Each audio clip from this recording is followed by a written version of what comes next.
Becoming the family cycle breaker is not empowering in the way social media makes it sound. It's definitely not a glow up, and it's not instant freedom. It's definitely not applause-worthy inside your family system, as you probably know. Most of the time, it feels lonely, destabilizing, confusing, and even deeply painful. Because when we decide that the dysfunction stops with us, we're not just changing our life, we're disrupting an entire system that has depended on us staying the same. Today, I want to talk about what actually happens when you become the family cycle breaker, the parts no one prepares you for, and why, even though it's incredibly hard, it matters more than you may ever fully see. If you're new here, hi, I'm Amy Rose White. I'm an integrative psychotherapist and astrologer, and on this channel, I talk about trauma healing, nervous system regulation, family dynamics, and what it really means to live a truthful, embodied life after dysfunction with self-healing tools. Before we go further, I want to let you know that in the description below, I've shared my free resources, including a free 5-minute nervous system reset that you can use anytime you feel overwhelmed or activated. Thanks so much for liking, sharing, and hyping this video. It means more than you know. Okay, let's get started. So first, you become the problem in the family narrative. One of the first things that happens when we become the cycle breaker is that we are unconsciously assigned the role of the problem if we weren't already in that role. Not because we are the problem, but because we're no longer participating in the familiar dysfunction. We might stop overfunctioning, stop people-pleasing, stop absorbing all the emotional chaos quietly. And suddenly, we're labeled too sensitive, difficult, cold, selfish, and ungrateful. That is not accidental. Family systems maintain balance, even unhealthy balance, by assigning these roles. And when we decide we're going to change our role, the system feels threatened. So it tries to pull us back in. So it doesn't have to deal with that discomfort. This is often the most painful stage because we're doing the right thing for ourselves, our healing, and our integrity, but we're being punished for it.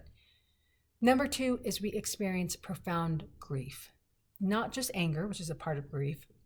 People kind of expect anger when you break cycles, but what they don't expect is the deep grief that comes along with it. Grief for the parents we didn't get that are never coming, the protection that we needed but we didn't receive, grief for the childhood that we had to survive instead of just experience.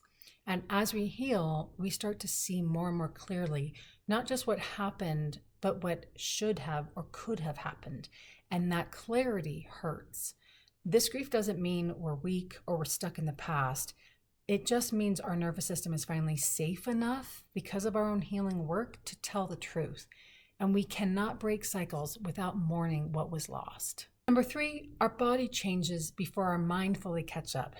So becoming a cycle breaker isn't just a cognitive decision. It's a nervous system shift. So when we determine I'm not going to yell or hit my kids, our bodies may actually reject environments that we once tolerated. We visit our in-laws who are yelling or they spank or slap. And all of a sudden our body cannot tolerate being in that environment anymore. We might feel exhausted around certain family members. We might become activated by conversations that we used to endure. And I promise you that is not regression. It is our body saying, I will not carry this anymore. Very often cycle breakers feel guilt here because they're no longer willing to sacrifice themselves to maintain family harmony. But self-abandonment and self-betrayal is not love, and your body knows that. Number 4, we're forced to develop boundaries even when we don't want to. So many cycle breakers would love to heal quietly, on our own, nobody noticing, and to grow without confrontation or conflict, to change without disrupting any relationships. But that is rarely possible. At some point, we have to say no. That just doesn't work for me. I won't be spoken that way. I'm not comfortable with you touching me there. I'm stepping back. And when you do, the reaction can be intense. Guilt trips, withdrawal, anger, mockery, and victimhood very often. And this is where many people doubt themselves and start to actually gaslight their own decision-making and analysis of reality. But here's the truth. If setting a boundary destroys a relationship, that relationship required your self-betrayal to survive. Number 5, we become the ancestor we needed. So this is the part that comes often much later, a little longer down the line, when the dust settles and the chaos quiets a bit. When we're living in a way that actually feels peaceful, we begin to realize something, relatively profound, which is we've become the person who stopped the harm. Even if no one thanks you, no one admits it, even if we're misunderstood, our nervous system will be different. Our relationships with our children, partners, friends, it will have changed fundamentally. Our sense of self will be different.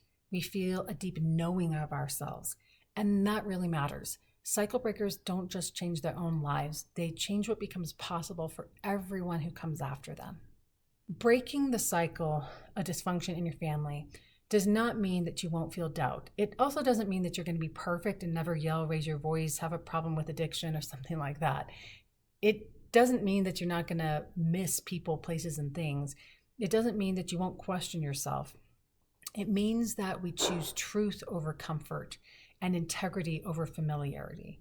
We choose safety in ourselves, our bodies, and in our own family over loyalty to dysfunction. And that is not easy work, but it is sacred work. If you are the one in your family saying, this ends with me, I want you to know you are not cruel, dramatic, or ungrateful. You are brave.